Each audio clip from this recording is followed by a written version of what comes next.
السلام علیکم۔ صبح سے اب تک کی ٹیکسلا بار سے ٹاپ 10 خبروں کے ساتھ میں ہوں master Nabeel. Haji Malik Naseer Uddin of Kohistan جنہیں دل کا عارضہ بھی لاحق ہے، وہ ڈاکٹر سے چیک اپ کروانے کے لیے انگلینڈ روانہ۔ پاکستان نے افغان حکومت کی جانب سے جڑواں شہروں اسلام آباد اور راولپنڈی میں غیر قانونی طور پر مقیم افغان شہریوں کے قیام میں توسیع کی درخواست مسترد کر دی۔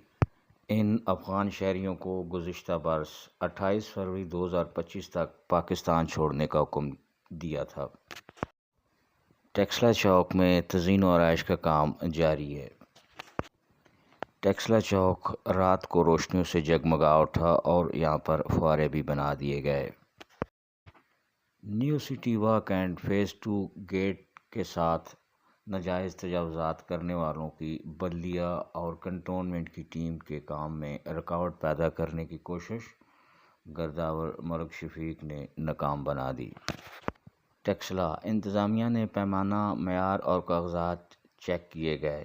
پیمانہ درست نہ ہونے پر جرمانے عائد اور فوراً درست کرنے کی ہدایات۔ مستقبل میں خلاف ورزی پر پٹرول پمپ سیل کرنے کی warning.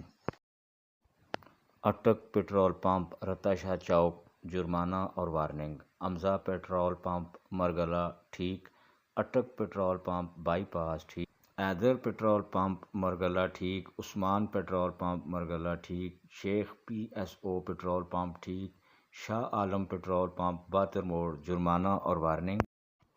Shah Alam petrol pump بہتر موڑ جرمانہ اور وارننگ۔ شیل پٹرول پمپ بہتر موڑ جرمانہ اور وارننگ۔ میاں P S O filling station بہتر موڑ ٹھیک، سادات P S O filling station واہ ماڈل ٹاؤن جرمانہ اور warning. High school petrol pump جی ٹی روڈ و جرمانہ اور warning. Petrol pump P S O barrier number 1 ٹھیک۔ ٹیکسلا انجیرہ والا قبرستان ناجائز تجاوزات کی نشاندہی، گرداور ملک شفیق نے ایک رستہ بند کر دیا۔